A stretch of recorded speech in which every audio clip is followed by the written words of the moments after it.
Okay guys, Terrence here. Today I'm installing Lifeproof tile, some Lifeproof flooring in the kitchen of the house.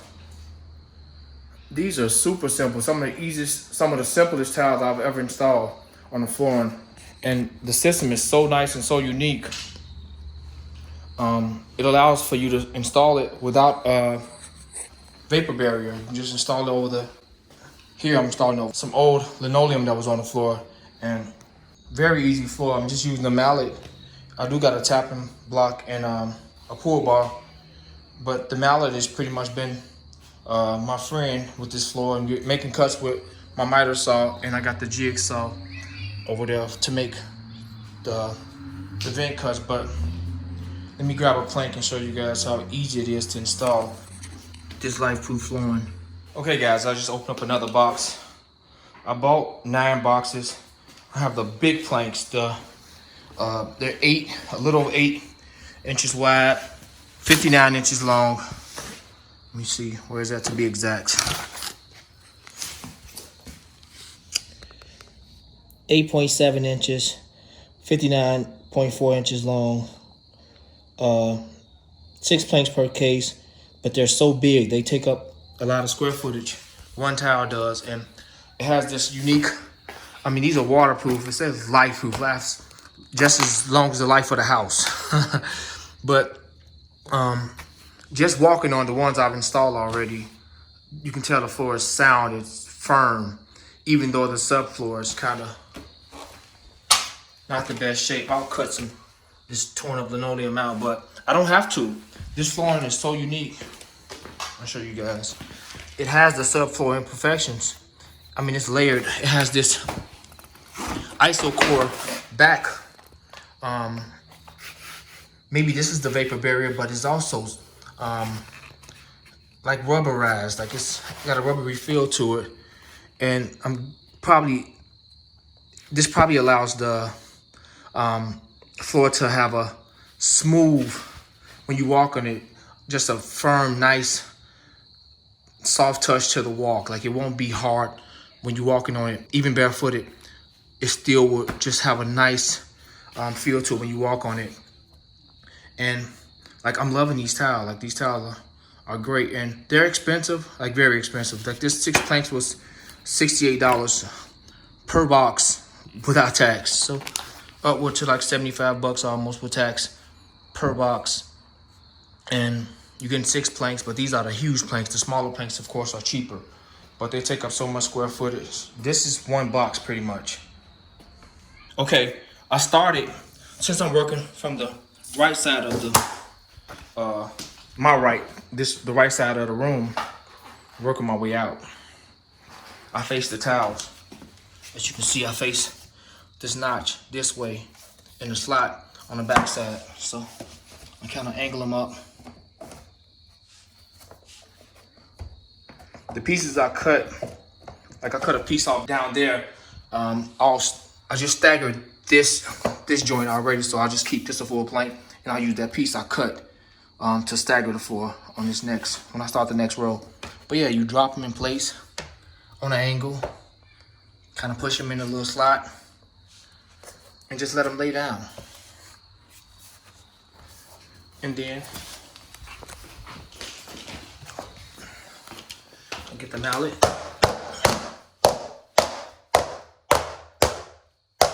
Pop them in place. Got a smooth finish.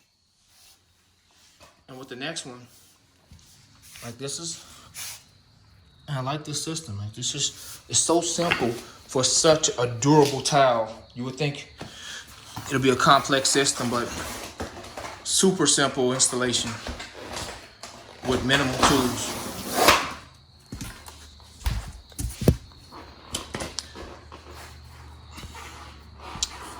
Okay, so even with this one, installing the second plank,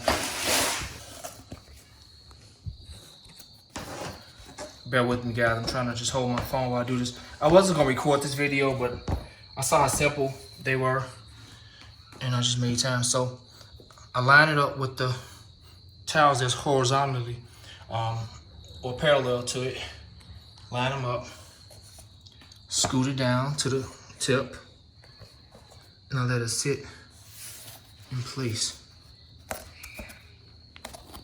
Just over that seam. Like that. And I pop them in place.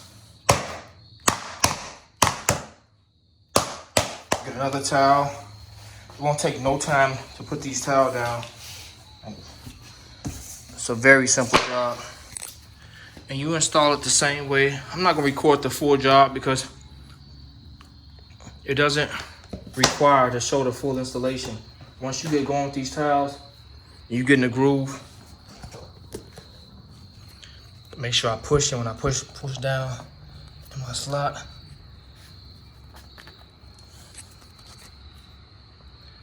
Before I pop it in place.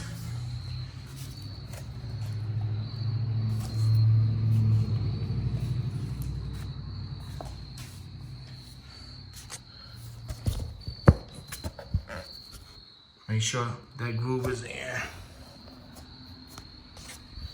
You just push down on it and it locks in place effortlessly. And here, I'm gonna pop that in, the mallet.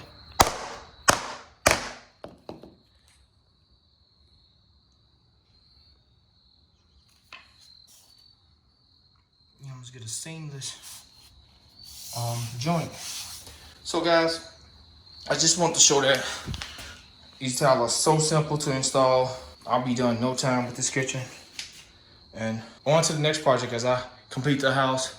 I just hung some of the cabinets. Man, they look great. Let me turn some light on.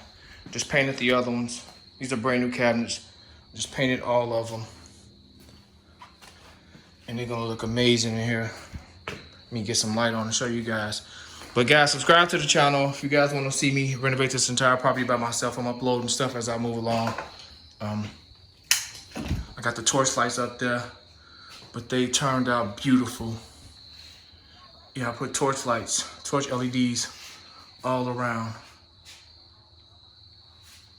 And even in the big bulbs, these are torch LED lights.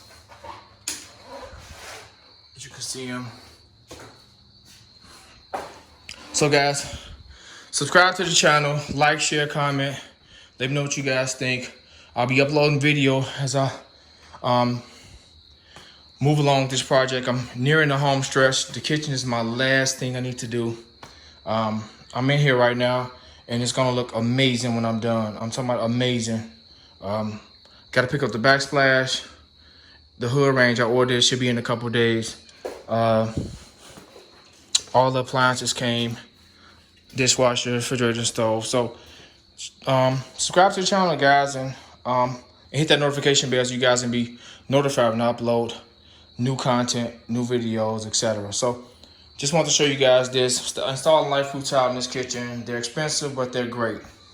So Terrence and I'm out. Okay guys, I didn't want to leave this out.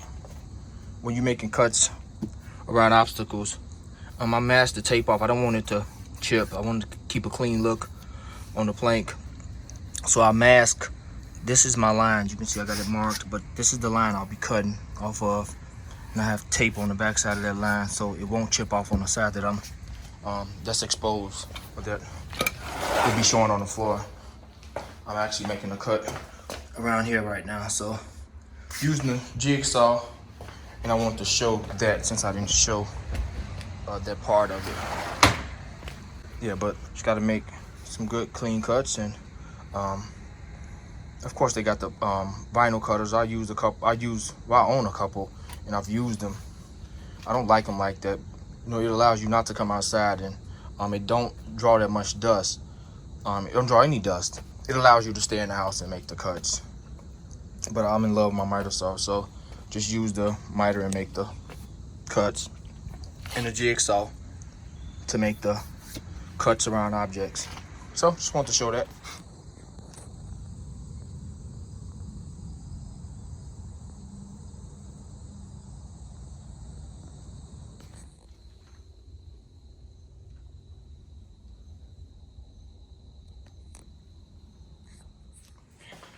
Okay guys, I want to give you guys a quick tip on measurements to get precise, almost laser cut measurements around your obstacles or your walls.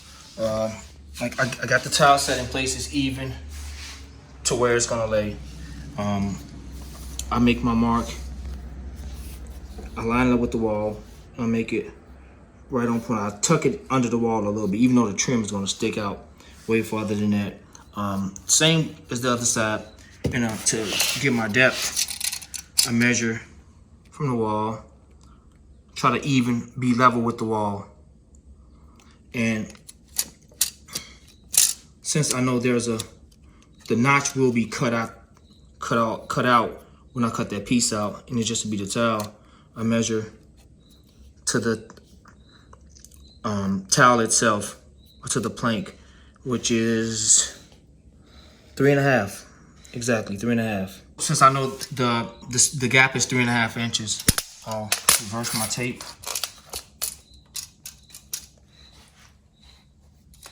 Come to the back side of the plank, and I'll take 3.5 from the notch, from the edge of the plank. I'll take 3.5, and I'll make my mark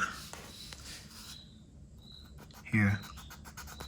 That's my 3.5. So I got my 3.5 marked. And remember, come on the back side. If you come make 3.5 here, it won't fit. As you can see, the majority of the plank sits behind the wall. So you gotta take out a large chunk, since only a small section, which is here, will be facing the outside. So I'll show you guys some of my cuts before I show you exactly what I use. If you look at this, it don't get no better than this. This is like almost cut like by a laser.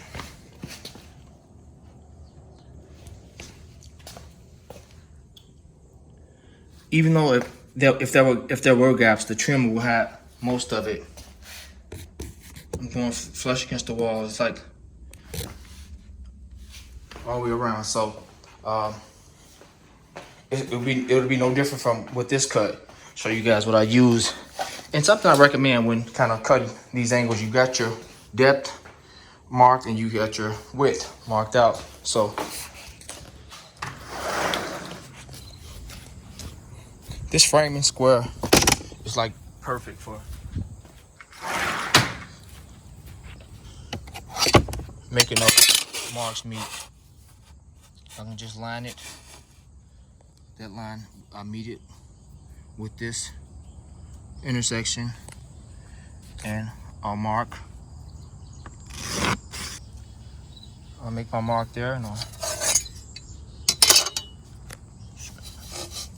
just so it can be super straight.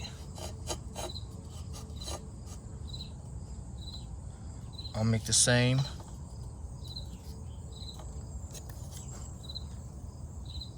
Mark, and this is going to give me a precise line around that wall. So I got my marks made out, and of course I'm using the tape. I'll put some tape along the edges so I won't chip off any of the exposed side, even though the trim probably will cover it. I just want it to be perfect, or as best I can get it. So just want to show you guys that quick tip. Framing square is beautiful for it's a great tool to use when working with these planks.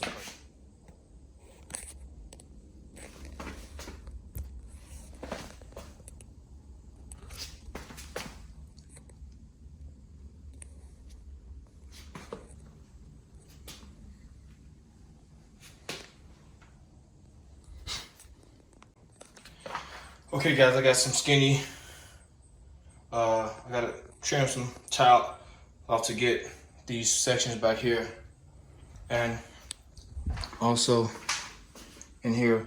So what I do is use my circular saw for these cuts.